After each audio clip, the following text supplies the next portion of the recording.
All right, welcome to class. This is Introduction to Political Ideas, and I am Ken Hicks. We've been talking about green ideologies, and over the course of the semester, we've learned that there are certain ideologies that take on certain basic characteristics, that they evaluate the world in a certain way. They describe things, they orient people in a certain way. Green ideology is no different, but green ideology also kind of packs in a number of other potential ideological implications with it. What are we learning today? We're going to continue our discussion of an ecological ethic and why environmentalists tend to want to make a distinction between green ideology versus green as an ecological ethic. And then we're going to spend some time talking about some of the unresolved differences that exist within the environmentalist movement that continues to cause a considerable amount of sort of intellectual ferment and churn. So the first problem, when we began talking about this in our last discussion, is that when you're talking about environmentalism, it is one of the ultimate collective action problems.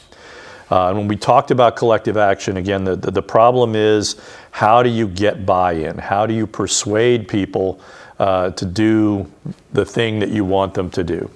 And that naturally gives rise to what we might call the free rider problem, which is this sense in which a person may calculate individually. If I contribute, it may increase the likelihood of success, but not necessarily in a way that is measurable. However, if I choose not to contribute or to add my efforts to this endeavor, and they succeed, I benefit without having made an effort. This is the ultimate, what we might call mini-max kind of strategy, where humanity has a tendency to seek the best outcome for the least amount of energy.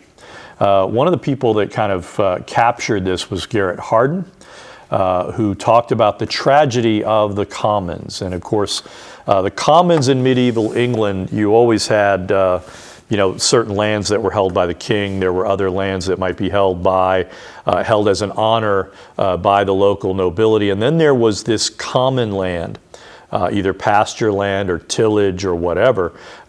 People might have small vegetable plots near their house, near their homes in the village, but there was always this kind of common area. And so Hardin basically says that the history of the village commons serves as a model for modern society and the challenges that modernity presents to preserving the natural environment. English villagers had incentive to, for example, overgraze the common pastures. If they had sheep or goats or something like that, they wanted to get as much of that common pasture as they could, because that works to their benefit. Their animals would get more food. Their animals, therefore, would be healthier, would gain weight. They would sell better at market. So in that instance, again, the problem is that individual gains outweigh the potential damage that would come from overgrazing this common land. And so Hardin would draw on that conclusion, or that inference, to say society cannot rely on voluntarism to solve intractable environmental problems like overfishing, overgrazing, and overplanting, pollution of the air and water.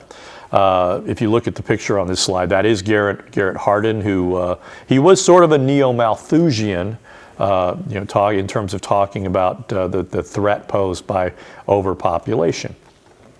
The positive aspects of his research focused, again, on this idea of the tragedy of the commons, but he was also pretty unambiguously, he was a nativist, and he expressed many of his anti-immigrant beliefs in ways that the Southern Poverty Law Center came to characterize as quasi-fascist and ethno-nationalist in orientation. So Hardin's argument environmentally is that we need mutual coercion. Within the commons, people who overgrazed the common lands and damaged it faced a potential threat. They faced the potential for punishment from the village. Oftentimes, such complaints came before the noble of that, that held that territory, where the courts would be held, and those complaints would be brought there. So you need to have mutually agreed upon rules that are backed by penalties in order to prevent these kinds of things. And this is really, the argument that comes with, for example, a carbon tax, where you're basically saying to people, if you are a polluting industry, we're going to tax you and raise the costs of your polluting the air and the environment. And so, again, modern industrial societies, according to this viewpoint, have to find ways to fence themselves in. So without things like carbon taxes or other kinds of penalties, modern societies will continue to pursue destructive overproduction practices simply because it's profitable.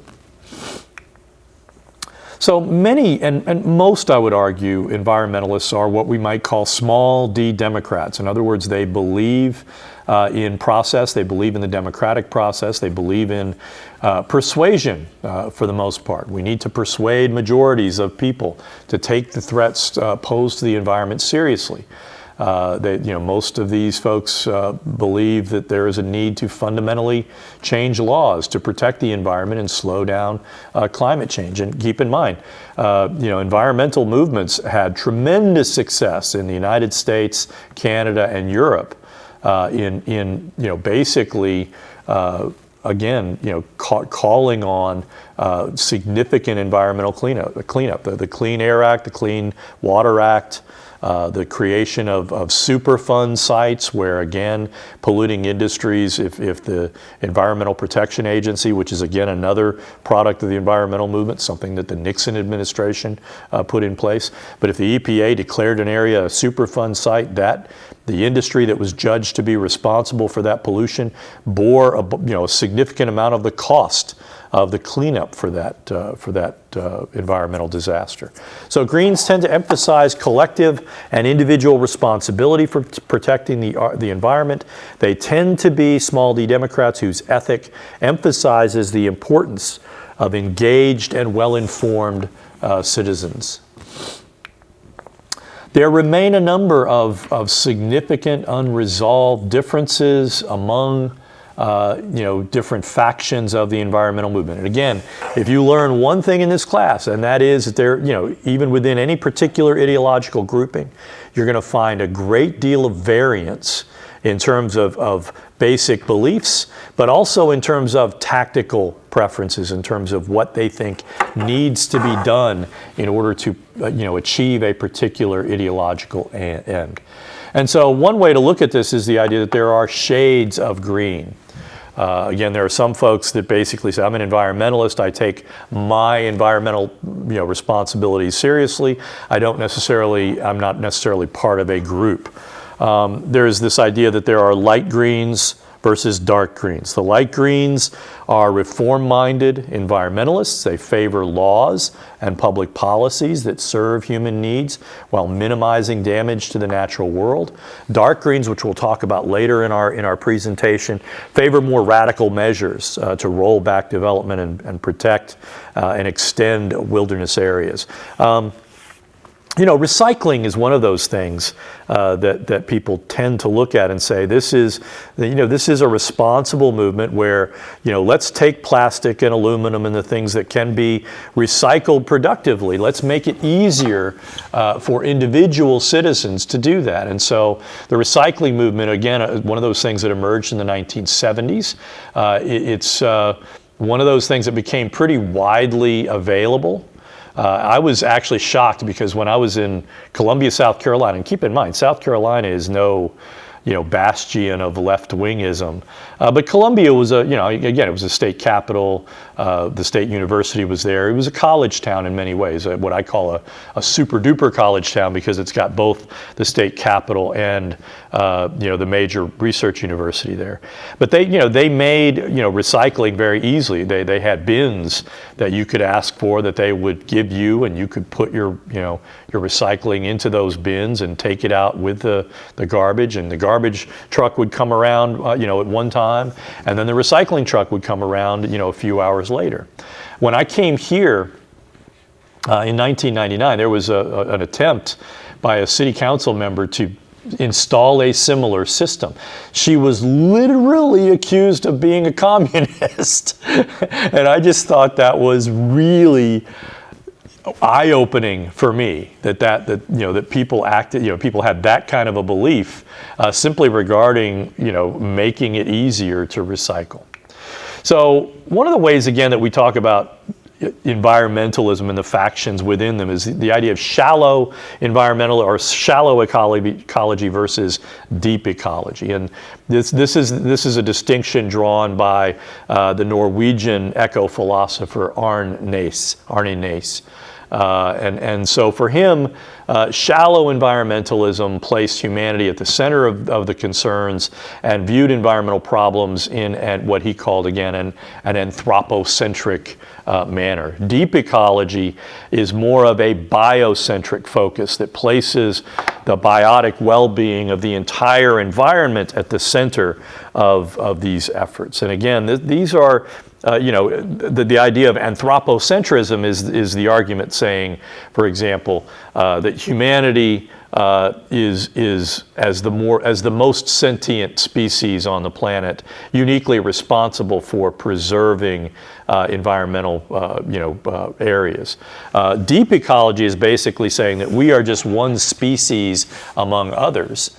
And while we may have a responsibility, we should decenter humanity within the framework of our particular concerns. And many mutual recriminations follow from those distinctions, with the shallow ecologists basically accusing the deep ecologists of being anti-human, and the deep ecologists accusing the shallow ecologists of being insufficiently concerned about wilderness areas. You also have the idea of the garden view versus the wilderness view. And this is one of the more important ones. We're going to focus a good deal on this distinction over the remainder of the presentation. The garden view is exemplified within the perspectives of environmentalists like René Dubois and Wendell Berry. If you look at the picture on the slide, that is a picture of Wendell Berry. Dubois is actually the originator of the famous slogan, "Think globally, act locally." You see that on a lot of people's t-shirts and stuff like that. It's become a really popular saying among those people who are at least nominal environmentalists. And so the garden view essentially says that human beings are a part of nature, that an essential element of human nature is to cultivate the earth. And then again, when you talk about human nature, they're basically saying we are innately cultivators. We have an innate desire to cut down certain plants and to promote certain other kinds of plants.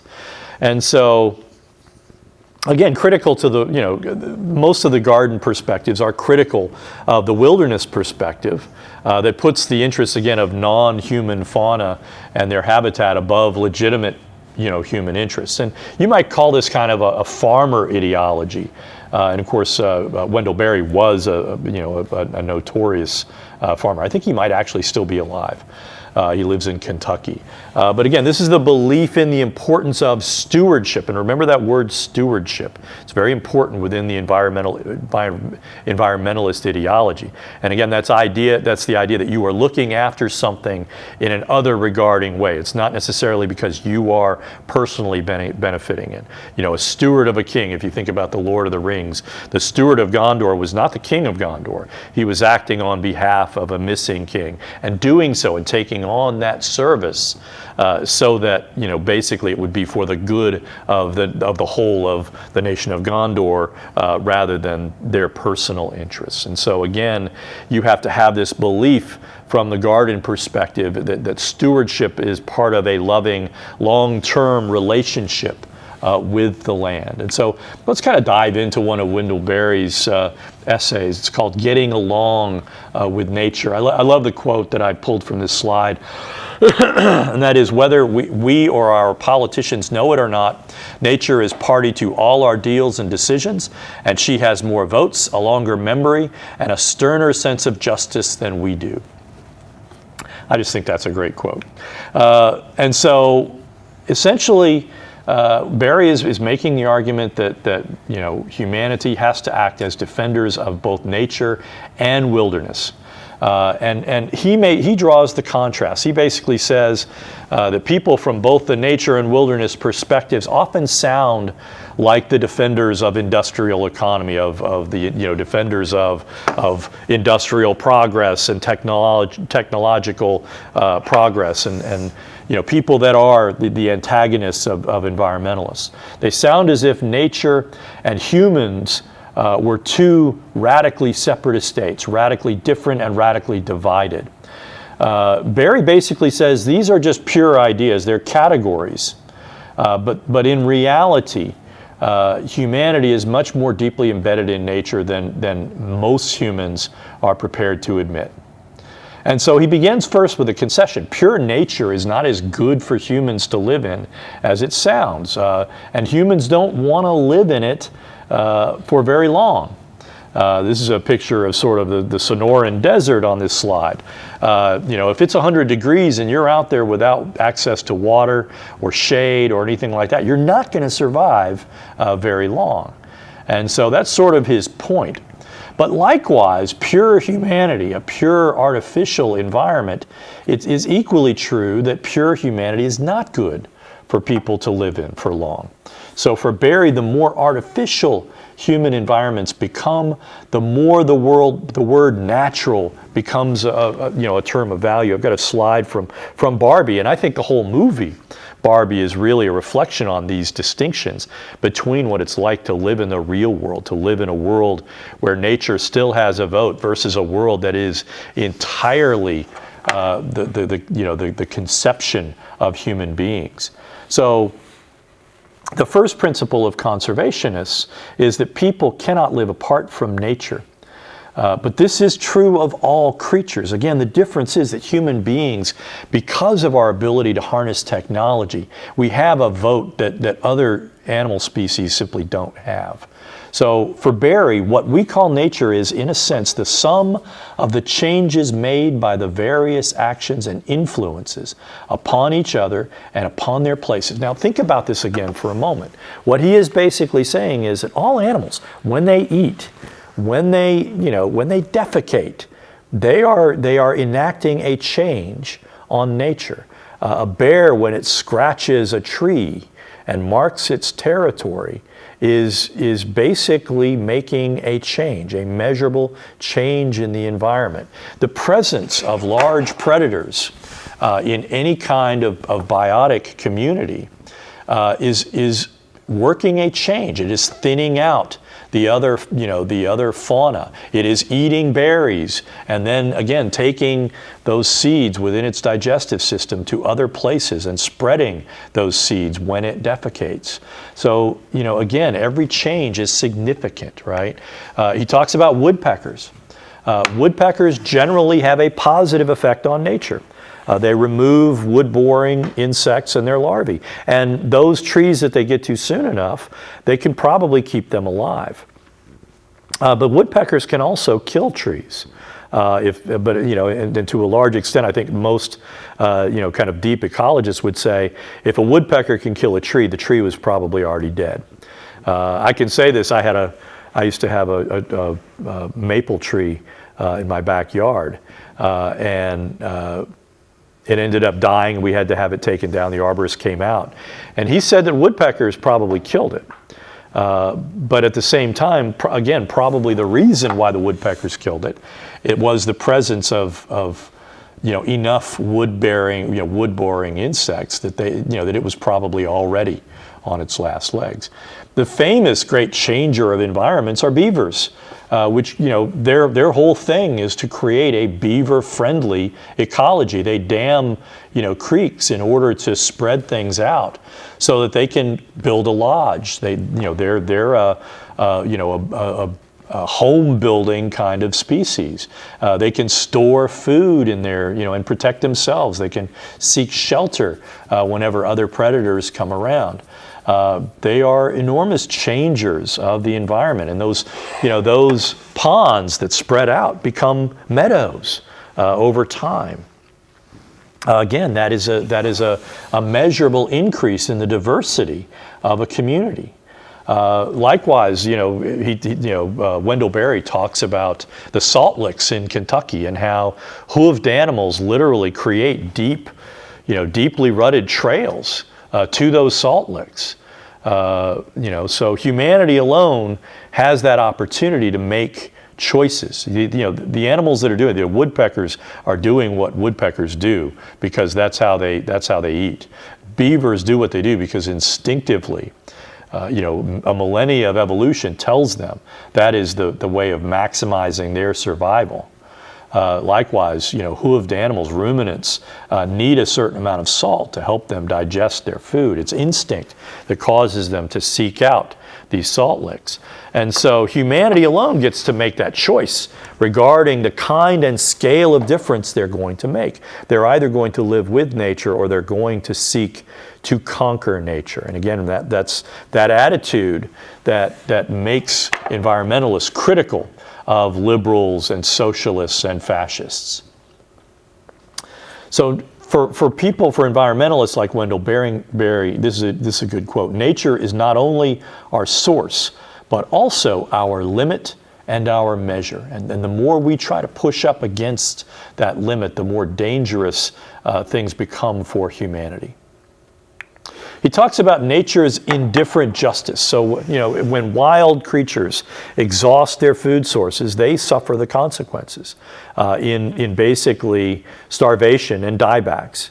So if a lynx eats all the snow rabbits in their habitat, which they will do because they just have a tendency to predate, they will starve. They will find themselves there. They will lose parts of their litters, that they will not, the animals that are following them will not have enough game and they will die out. Similarly, if humans use up too much soil, which they've often done and are doing, then they will starve down to their carrying capacity of their habitat. This is sort of a Malthusian argument. You might remember our discussions of Malthus in a couple of different places. The difference is, again, that human beings can perceive and have the sense to act prudentially to preserve that topsoil. The renewed question is whether humanity's relationship with nature is necessarily adversarial. For environmentalists like Wendell Berry, the question is complicated and difficult. While no one wants to live in a pure primeval forest or a pure primeval prairie, we remain fascinated by the concept of wild, of the wilderness. Even weeds play a role in nature's protection against abuse by animals. When weeds live and die, they help contribute to the production of topsoil. And so for Berry, the likelihood is that when we diminish nature, the more we exert control over it, the more we disrespect it, the more we diminish ourselves. And so, again, the problem for Berry and most environmentalists is that you create these kinds of zero-sum assumptions. And he uses the example of ranching in the West, right? People grow cattle, people grow sheep, and the one thing that happens, and again, this began becoming an issue, and we talked about this in our previous presentation. When ranching began spreading out more and more into the wild areas, in the late 19th and early 20th century. If any of you've seen the prequel to the Yellowstone show, 1883 or whatever show that was, you're looking at that point in time when people were going out west and were determining that they were going to raise cattle in these very, very dangerous wild areas. Well, those areas happen to have lots and lots of predators, and so Wendell Berry contrasts this between the people who are the defenders of sheep versus the people who are the defenders of coyotes. Well, the sheep herders and the people who ran sheep, they basically look at coyotes as a pest, and their preference was basically just to get rid of them. And we talked about Aldo Leopold being someone who was actually working for the forestry division, participating in eradication campaigns against wolves. Which we succeeded in doing. We largely killed all the wolves in the lower 48. I've got family members that live out in Wyoming today, and they will tell you since the wolves have been reintroduced to the Yellowstone area, to those park areas, it's different going out to hunt. There is a silence in the woods that speaks volumes. If you are a hunter out there, you're not alone anymore. There are other predators out there that if you're just going out there with a 12-pack of beer and you think you can sleep on the ground, you may find yourself with a wolf chewing your foot off. So you have to be a lot more aware, which most environmentalists would say, good, that's how it ought to be. You shouldn't be going out into the wilderness thinking that you can drink a 12-pack of beer and not face judgment. So Berry is basically saying it's all too easy to say that we can look at the coyote and say, well, he's just a pest. The coyote pelt is worthless, whereas a sheep that you can shear is a repeatable source of a really valuable predicate for clothing. So the sheep's utility is obvious, but the coyote's utility is an indirect benefit as part of the health of an ecosystem. Humanity, according to Berry and other environmentalists, needs a world in which both kinds of life are possible. Now, what does that mean for the sheep herder? It means they have to work harder, right? When there are predators in their environment, they can't just go to sleep. They have to have people around them. It's a more labor-intensive environment. They either have to have sensors that can identify animals and warn them away, or they have to have people or electrified fences, or they have to have people that are prepared to stay up at night and guard herds. That's simply those are your options in an area where there are predators. And so Berry makes the argument, and I think he's right, that it's likely that neither sheep nor coyotes would prosper in a place where it was totally unfit for the other.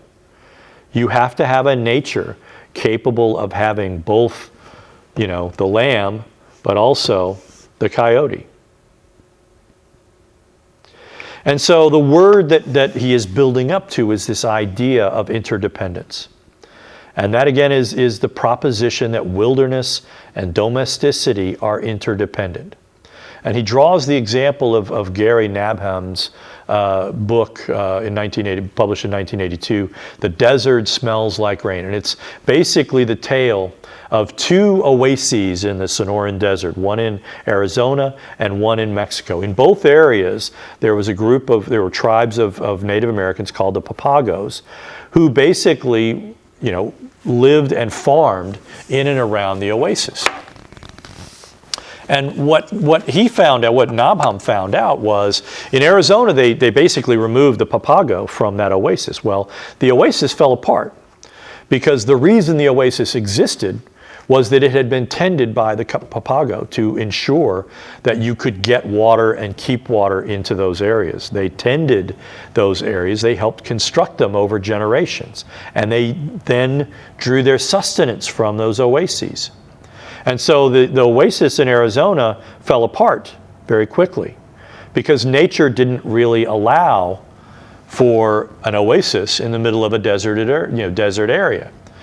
The oasis in Mexico, where the Mexican government left the Papago to do what they wanted, continued to thrive because the Papago continued to live in those areas, continued to do the traditional farming methods that they were using, and continued to cultivate the water retention skills that they had learned over generations. And so this was an example to him and to most environmentalists that people who are living in attunement with the environment, living naturally, learning how, by cultivating an area, they sustain their own communities. That this is an example of humans living interdependently within nature.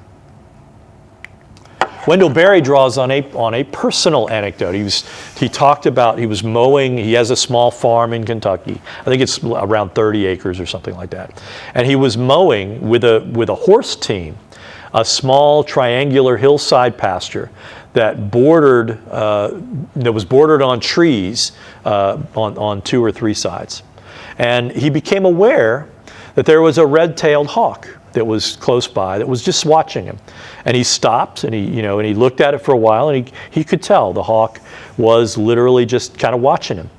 And eventually the hawk came down and flew within about 20 or 30 feet and just sat there and watched him. And so long as he didn't leave the horse team, the hawk was simply perfectly content to look at him. And he asks himself the question, why is this hawk doing this? Why is this predator hanging around so close to me? And Berry says what was notable were the conditions that made possible that interaction between a human being and a predatory animal, a raptor like a red-tailed hawk. The first important condition is the distinction between a field and a patch. Right? The fact that the ground Berry was mowing was relatively small and bordered on multiple sides by trees conferred a sense of comfort on the hawk, a sense in which there was no threat that it could not escape. Secondly, Berry assumed that although the hawk knew him to be a human being that could be a threat to him, the presence of Berry's horses, with whom the hawk had a familiarity and confidently shared the world, provided again the hawk with that connection that said this is a part of nature. And so Berry viewed this visit between himself and this hawk. It happened because of the kind and scale of my farm, my way of farming, and my technology. That allowed it to happen. If I had been driving a tractor in a 100-acre cornfield, it would never have happened.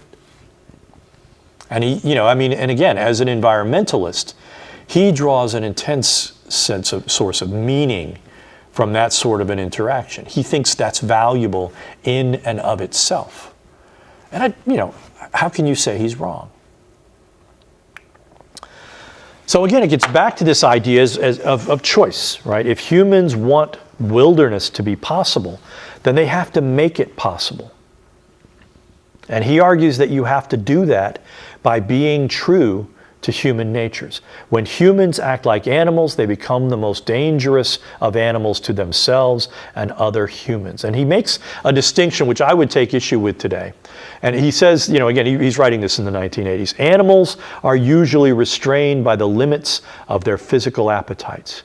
Humans have mental appetites that can be far worse than merely killing to feed oneself.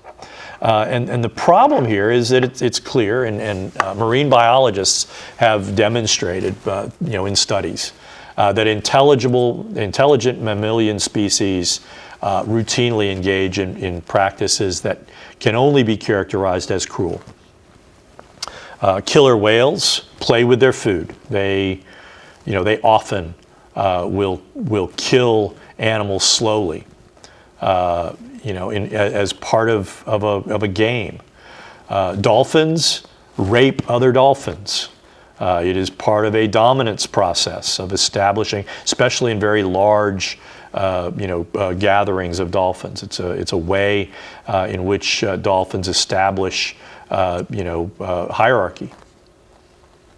And so I don't think that, to me, it almost proves his point, though, which is, again, intelligence tends to, it can be used for cruelty as well as for altruism. And we see that in nature as well. And so he's basically making the argument we need new intellectual tools for understanding our place within nature. And he argues that in the rush of the technological age, humans have replaced some tools and methods that worked with some that do not. One thing that he argues, the great chain of being, the idea within most theological systems, that humanity rests, that its place is sitting between God and the other animals. That idea has not been replaced. That to some extent, there is almost a profane aspect in which human beings have sought to make themselves gods. And Barry argues we need a new culture-born set of instructions about who or what humans are and how and on what assumptions they should act. And he says the lack of that kind of a point of reference to restrain ourselves is really what is driving the things that concern environmentalists the most, which is, again, this wanton destruction of nature. He argues that there is a scale problem with humanities. The mantras of growth and progress rob humanity of any sense of awareness of limitations. The scale of the energy industry, the transportation industry, is simply too big.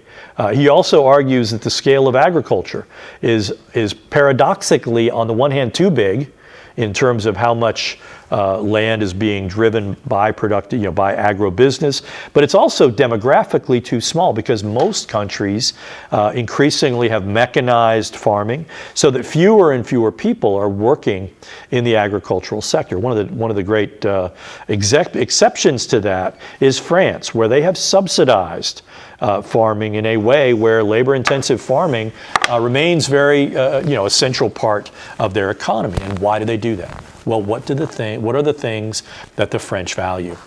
They value wine, they value food, they value sitting down and having food together. They continue to view food as a social point of reference, where we just grab fast food, stuff it in our mouths, and move on.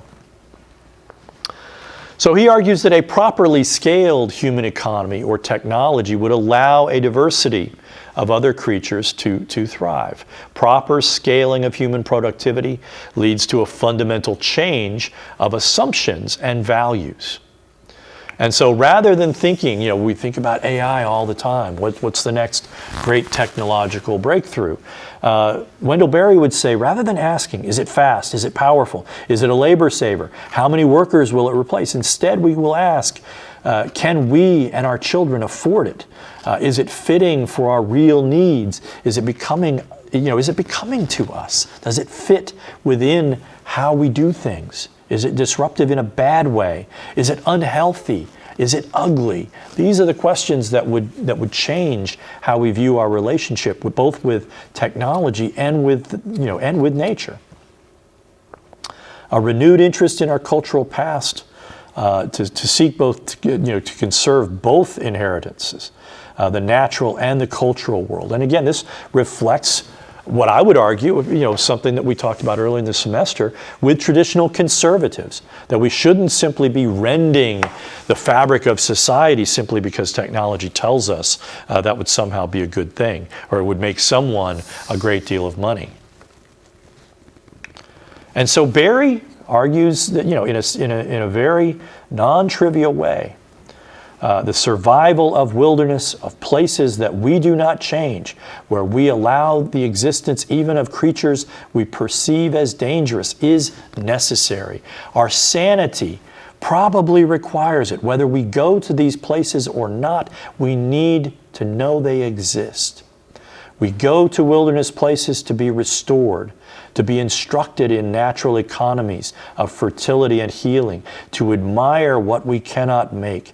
Sometimes, as we find to our surprise, we go to be chastened or corrected. I'll conclude with this last part. We should not go to escape. Wendell Berry is saying, you shouldn't go to wilderness for the wrong reasons. We should not go to escape the ugliness and dangers of the present economy. We must not let ourselves feel that to go there is to escape. The wild and the domestic now often seem isolated values, estranged from one another. These should not be viewed exclusively. There can be continuity between them. There must be. And so that's sort of the garden perspective, which is, again, this notion that humanity is interdependent. Humanity should be living, closer to nature. We should acknowledge our interdependence. Let's talk a little bit and move on to the wilderness perspective. This is a far more uncompromising faction within the environmentalist community that is often prepared to take direct action to combat the destruction of the wilderness. The Wilderness View is exemplified, is a great book. I actually read it quite a long time ago. It's called The Monkey Wrench Gang by Edward Abbey, who was, that's actually one of the earlier paperback editions of what was known as The Monkey Wrench Gang, which was a wildly popular novel among the more radically oriented environmentalists in the Southwest. The book was published in '75, and it tells the story of these four kind of misfits who are sabotaging the big industrialists who were seeking to build a dam on the Colorado River in the Glen Canyon. And Abbey was one of the co-founders with Dave Foreman of a movement called Earth First. And they basically make the argument that humans have taken over too much of the earth in the name of progress. They view the eradication of predators to make the big outside safe for humanity to be dangerously delusional, and argue that the elimination of predators comes at a high price from both the wilderness perspective, but also from the perspective of humanity. And this is a picture of Dave Foreman, and we're going to talk a little bit about an essay that he wrote called In Defense of Monkey Wrenching. And it's funny, he's sitting there in front of a big tractor, and he's got a wrench in his hands. That was one of the things he used to do, that was his activism, was going out at night and sabotaging earth-moving equipment and preventing these big industrial projects in areas that he and members of Earth First believed were encroaching, wrongly into the wilderness. He acknowledges monkey wrenching. The idea of ecological sabotage goes by a lot of different names, including ecotage, eco defense, which was actually a title of another book of his, and night work, among others. For Earth First, monkey wrenching was nonviolent and aimed only at inanimate objects, never towards physically hurting people. There were some other ecological groups that were more inclined to engage in violent activities. They were very small and actually broken up fairly easily by the FBI. Foreman argues that the goals were to block environmentally destructive projects, increase the costs of such projects, and in so doing inhibit investment in the destruction of wilderness areas. And another important thing that they wanted to do was raise awareness of how those kinds of projects were effectively subsidized by taxpayer dollars. Behind all this is the belief that the default view of human beings would be that ultimately they would be on their side. He briefly draws parallels, historical parallels in terms of monkey wrenches. He basically makes the argument that the Boston Tea Party was an example of monkey wrenching. This was a situation where the colonists, were outraged at the Tea Act. Where the English king basically said only one company will be responsible for the distribution of tea, and effectively they boarded British ships and dumped all the tea into the harbor. That was an act of sabotage that we oftentimes, you learn that in your history books. He also notes that the Underground Railroad was a sort of precursor to the Earth First and the monkey wrenching movement. It's important to keep in mind, in the period prior to the Civil War, slavery was legal, but there were many people who were opposed to slavery, and those people, especially in the free states, helped construct an infrastructure known as the Underground Railroad, that facilitated the movement of escaped slaves who were, property, a valuable property, much like a tractor is today, of other, of slave owners. And they were basically damaging the value of those folks by facilitating their escape. Going back to the 1950s, preservationists have committed acts of ecological sabotage. And so Foreman accepted that some people think breaking the law is always wrong, but he believed that he could persuade Americans that ecotage was a necessary, movement of last resort. So he goes through some of the arguments of why ecotage is necessary. He talks about the first one being current resource management is sound, there is no biological crisis, so monkey wrenching is unnecessary. And he basically makes the argument. This is the claim of the big industries, the timber industry, the energy industry, the industry that is intent on exploiting nature. They have put a scientific sheen over what they're doing, claiming that what they're doing is not actually damaging the environment. The people that are being paid by these folks, their livelihoods depend on it. And so, unsurprisingly, they take common cause with environmental exploiters. For Foreman and other, wilderness view environmentalists, resource management is simply dressed up anthropocentrism. There is the imperative that destruction of property is wrong. And, the question for Foreman it boils down to a question of whether private property or the natural environment is more important. When you're balancing things, he makes the argument that the preservation of wilderness areas is far more important than the dollar value of a line cut on an earth-moving machine that keeps that piece of equipment from operating for a day or two.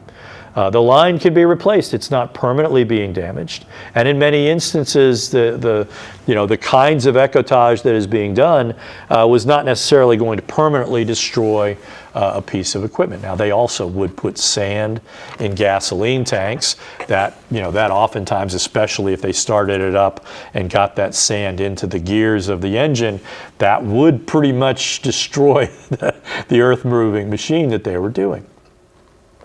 There is also the concern, breaking the law is wrong. I think most Americans agree with that premise. Foreman basically says, you shouldn't break the law lightly. You shouldn't just run around doing things. It has to be a considered judgment. But he also notes that there is a long set of historical examples where breaking oppressive laws demonstrated the law's unjust nature. He talks about the fact that, again, the people operating the Underground Railroad, they were breaking the law. The Fugitive Slave Act basically mandated that everyone should work to rendition, escaped property. Well, those people those abolitionists working on the Underground Railroad were breaking the law. Likewise, people in Nazi Germany, when they dissented against the Nazis, when they worked for the French underground, they were themselves breaking the law, but the law was manifestly unjust because the Nazi state was unjust. 4, monkey wrenching is undemocratic and imposes extremist beliefs on others. Here you get the connection between, especially the more wilderness views and the more deep ecology views and some views of socialism, right? The argument is that our democratic system is dominated by corporate money. Corporations own all the major media. They do not cover environmental issues in a way that is fair and balanced. I use that phrase advisedly. The argument for the Earth First people is that the media is basically deceiving people.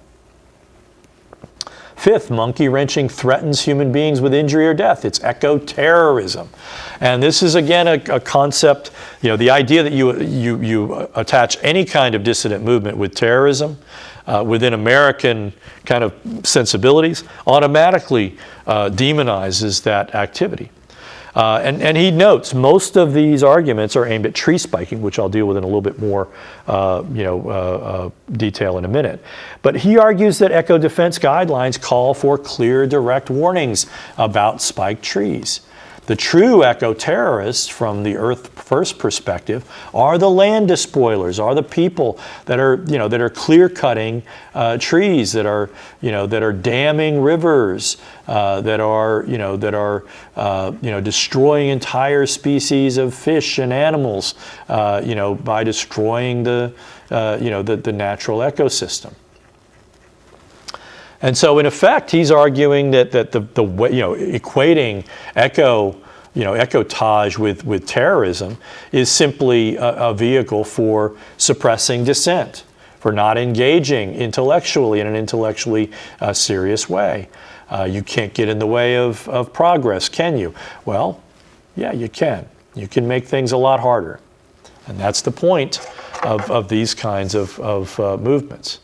So regarding tree spiking, this was again, early on, what they would do is they would take these really long nails and hammer them into trees. When Earth First began doing it, they would post warnings like the ones you see on this slide, where a ceramic, non-ferrous and/or brass spike has been driven into a tree with the purpose of preventing it from being felled by timber, by logging industries. A white S marks each spiked tree. These spikes do not harm the tree. 30 trees are spiked so far.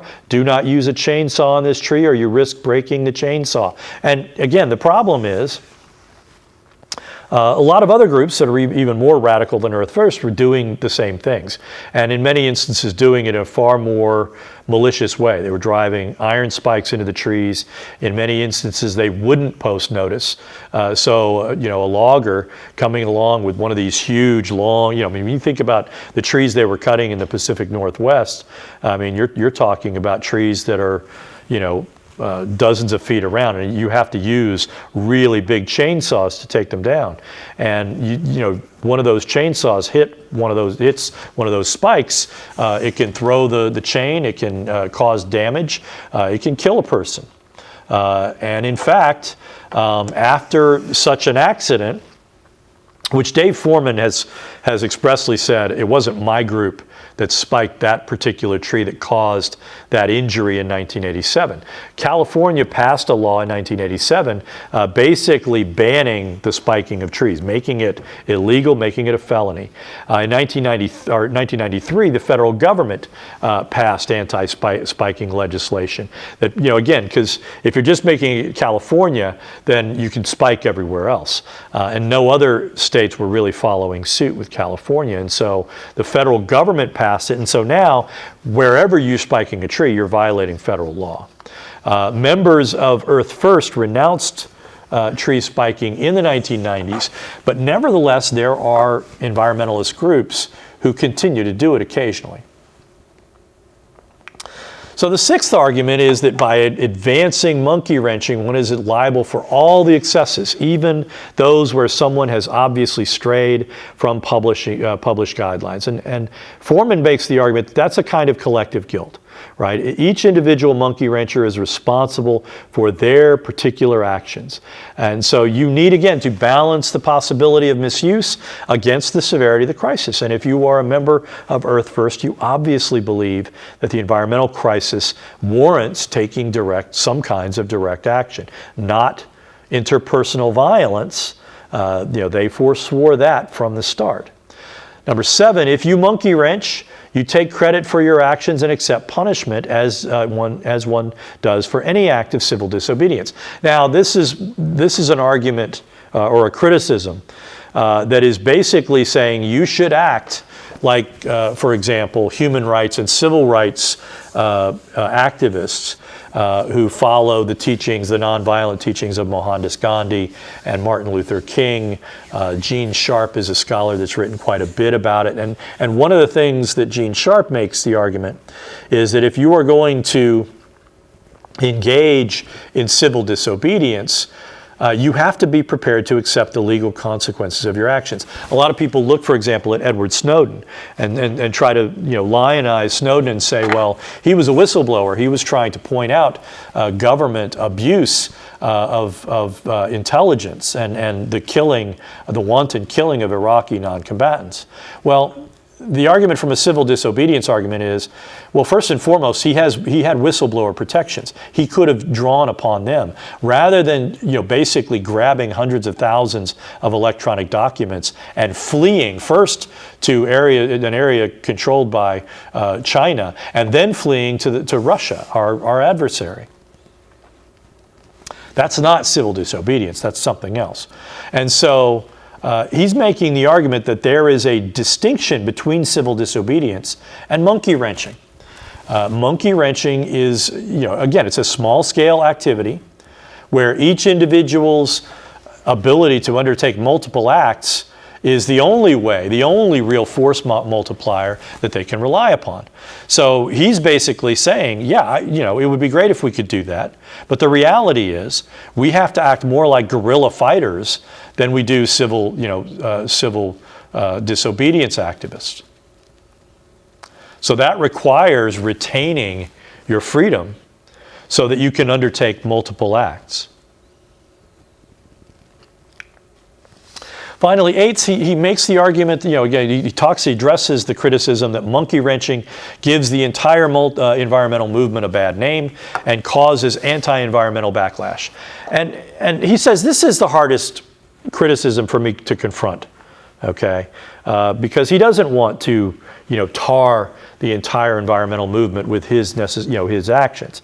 But he also says, we're in a position that's kind of similar to Martin Luther King when he was jailed for the Montgomery, or jailed in Birmingham for his civil rights activities. While he was in jail, some moderate, actually white pastors, white Southern pastors, basically said that these protests were problematical. They weren't actually achieving their end. That Martin Luther King should be more prepared to work within the system. And this actually provoked Martin Luther King to write Letter from a Birmingham Jail, which is one of the great pieces. I wish I could have addressed that one in class, and I think I may at some point do that again. Where he basically says, we can't wait. We can't wait for, in the face of these kinds of injustices. And so for Foreman, and I don't necessarily think there's a one-to-one parallel here, he's basically making the argument that, moderation in the face of injustice doesn't always lead to a good outcome. He also draws on the history of the labor movement and basically says the labor movement, when they got in bed with management, they ceased to be a viable actor on behalf of workers. And in fact, it didn't save the labor movement. Right? It didn't stop the attacks on the labor movement. Labor union membership is now at one of its lowest points since labor unions were legalized at the turn of the 20th century. And so he's basically saying, you have to be prepared to confront people and to make it harder for them to do things that you find profoundly objectionable. You don't do it because something annoys you. You do it because you fundamentally do it as an act of conscience, right? So what are some of the arguments for monkey wrenching? He's spent some time trying to say, look, here are the criticisms. Here's what I think about them. Now he's basically going to say, here's why I do it. And the first is biophilia, the idea that eco-defenders are motivated by the great love of the wilderness, the kind of love that Wendell Berry was talking about. Ecotage are the actions of human beings who cannot live without wild things. Remember the point that Aldo Leopold gave when he talked about writing the Sand County Almanac. He said, there are some people who don't really care about the wilderness, and there's some people who can't live without it. This book was written for that latter group. The The second thing he says is this is self-defense. When we fully identify with a wild place, monkey wrenching becomes self-defense, which is a fundamental right. The eco-defender is not a superior being protecting something less than herself, but an antibody of the wild land acting in self-defense. Defense of one's homes. This is a rather expansive claim, right? And we all accept, all Americans, I believe, the law certainly acknowledges that if someone breaks into your home and is assaulting you, you have an absolute right to do everything in your power to defend your property and to defend your person.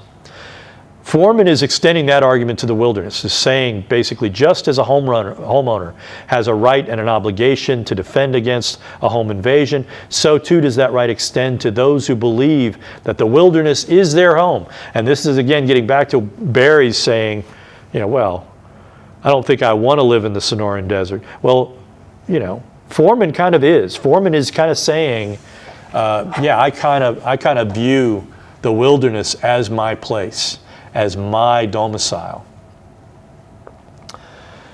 Fourth, and again, this gets back to this, some of this critical ideologies that we talked about a couple of weeks ago. To obtain protection denied us by a government that ignores the will of the people. And again, he basically says the government has been captured by money. Public opinion polls show consistent public support for stronger environmental protections, but corporate America owns the electronic and print media and suppresses coverage of stories that are likely to anger the public. And to that end, again, the argument is that hey, we have every right to raise our profile, to push back against the corporate media and a government that is acting in the interests of the very wealthy. Fifth, to extend rights to those excluded from the law. Corporations, who are not humans, have rights in the U.S. legal systems, but most legal beings, most living beings in living communities, they have no voice, they have no right, they have no protection. The situation is similar again to slaves, during the pre-Civil War era. And again, he makes the argument: we are acting on behalf of species of animals, that we believe ought to exist. Sixth, he argues that it's a political tactic. Monkey wrenching is a sophisticated political tactic to dramatize ecological issues and places them before the public. It's a means to an end that complements the other defenses that ecotage advocates employ. Seventh, there's nothing else to do. Ecotage can help save the foundations of evolution that cannot be protected by conventional political means. And eighth, as a means of thwarting an unresponsive government, the state and all its constituent elements exist primarily to defend the use, with the use of lethal force if necessary, the power and status of the economic and philosophical establishment. Thus, we are left with the strategy of monkey wrenching. Don't reform, thwart. And that is, that would be Dave Foreman with his arm up in the air, thwarting the powers that be. So what you see between people like Wendell Berry and Dave Foreman, and these guys actually knew one another and were friends, but they disagreed, pretty profoundly on points of emphasis. And you have this lively, kind of ongoing debate between environmentalists and green activists, both about the moral foundations of environmentalism and the best tactics to achieve their political goals. One argument is this idea of, again, and you kind of hear it, and there are echoes of it, and there is this idea that there is a spiritual basis for environmentalism. An environmental ethic demands humility in the face of individual mortality and as one species among many. An environmental ethic mandates respect for all life in all forms. There are religions like the Jain religion, in India, is one of those kinds of religious beliefs that basically says all living creatures are holy. A Jain is obligated to keep a broom to keep in, so that they don't step on insects. Innate to an environmental ethic is a reverential attitude toward nature. Greens who view environmentalism spiritually often view Earth as a benevolent and kindly deity. There's a kind of a brand of feminism, gayism that reflects this idea that nature and everything in nature is part. That there is a God, at work in place here. There are others that are more Malthusian, and Foreman is a good illustration of that. So is Edward Abbey. Deep ecologists don't cloak, many of them don't cloak their environmental beliefs in spiritual or religious terms. Their convictions reflect the views of Thomas Malthus, who we've addressed at various points. We talked about him in reference to fascism. But again, his view, briefly, is again that human population can expand geometrically, but resources to sustain human populations only expand at an arithmetic rate, which is to say, human populations can explode. The means to feed them are much more limited. And so for more radical Greens, the ability to forestall nature's corrections in the form of famine, disease, natural disaster simply puts off the inevitable, that there will eventually be a price to be paid for human overpopulation. There have been points where some really radical deep ecologists have argued that we should reduce the number of human beings living in the world. That there's a serious question that we have passed the carrying capacity of humanity. That there's probably shouldn't be more than 1 or 2 billion people, or even fewer, living on the planet. The guy on this picture is Edward Abbey, who was, he wrote the Monkey Wrench Gang. He was sort of a revered figure within the monkey wrenching and radical deep ecology movement. He was an environmental anarchist of sorts. He really didn't believe in government. He actually wrote extensively on not believing in government. The last slide I'm going to address is the idea of social ecologists. And these are the folks that reject talks of goddesses and religion and deep ecology. They view those things with profound suspicion. They acknowledge humanity's dependency on the environment, but believe humanity has a special status due to its capacity to protect nature if we choose. They argue again that not all human beings are equally culpable, equally guilty for these environmental crises.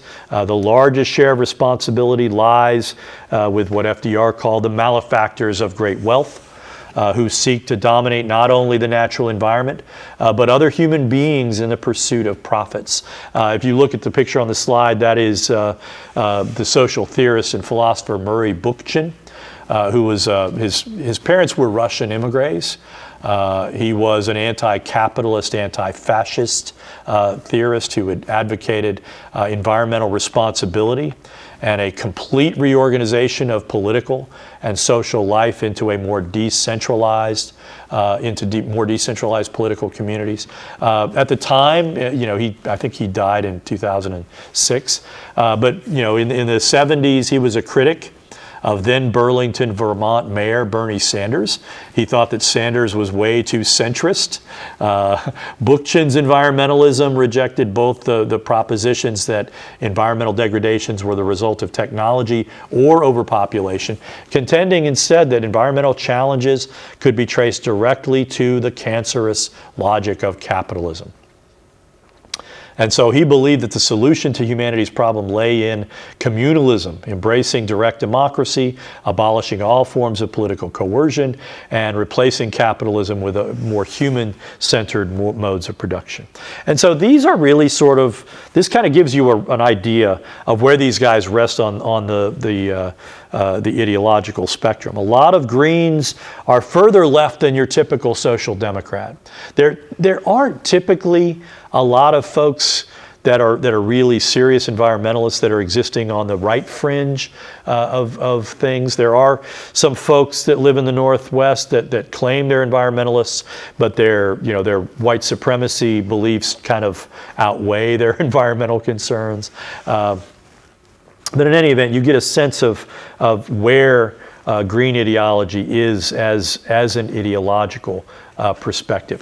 When we come back, we're going to conclude our discussion of environmentalism.